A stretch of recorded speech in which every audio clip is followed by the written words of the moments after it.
మందు కొట్టడం కామన్. బంధువులు స్నేహితులు ఫుల్ గా తాగి నానా హడావుడి చేసే ప్రతి పెళ్లిలో చూస్తాం.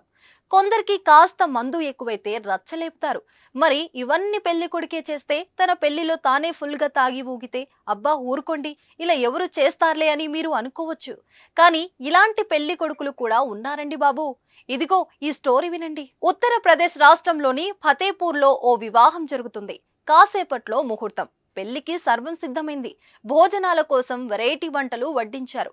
ఇక మండపానికి వరుడు ఊరేగింపుగా బయలుదేరారు. గజం కేవలం 15,500 రూపాయలతో 150 గజాల భూమి కేవలం 23 లక్షలు మాత్రమే.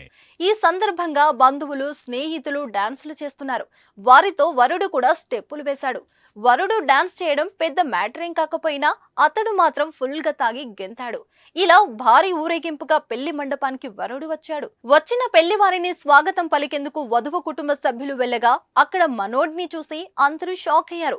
హీరోల ఎంట్రీ ఇస్తాడనుకుంటే కారు దిగేందుకే నానా తంటాలు పడ్డాడు.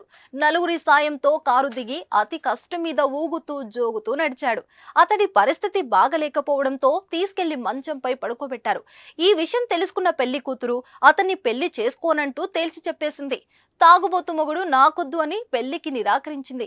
అయితే మద్యం మత్తులో ఉన్న వరుడికి అసలేం జరిగిందో తెలియదు. హాయిగా తెల్లవార్లు నిద్రపోయాడు. ఉదయం ఏమీ తెలియనట్టు నిద్రలేచాడు. అలా నిద్రలేచిన వరుడిని అమ్మాయి తరపు బంధువులు బంధించారు. పెళ్లి కోసం చేసిన ఖర్చులు చెల్లించాలని వరుడు కుటుంబ సభ్యులను డిమాండ్ చేశారు. దీంతో వరుడు తండ్రి స్థానిక పోలీస్ స్టేషన్ లో ఫిర్యాదు చేయగా పోలీసుల సమక్షంలో ఇరు వర్గాల వారు రాజీ కుదుర్చుకున్నారు. దీంతో పెళ్లి లేకుండానే వరుడు తిరిగి వెళ్లిపోయాడు. ఆ ఒక్క గంట మందు కొట్టకుండా ఉంటే అతడు పెళ్లి జరిగిపోయేది. సంతోషంగా కొత్త జీవితం ప్రారంభించేవారు. కానీ ఏం చేస్తాం, మందు వాసన అతడిని ఆగనీయలేదు. పీకల్లోతు తాగి తన పెళ్లిని తానే పాడు చేసుకున్నాడు.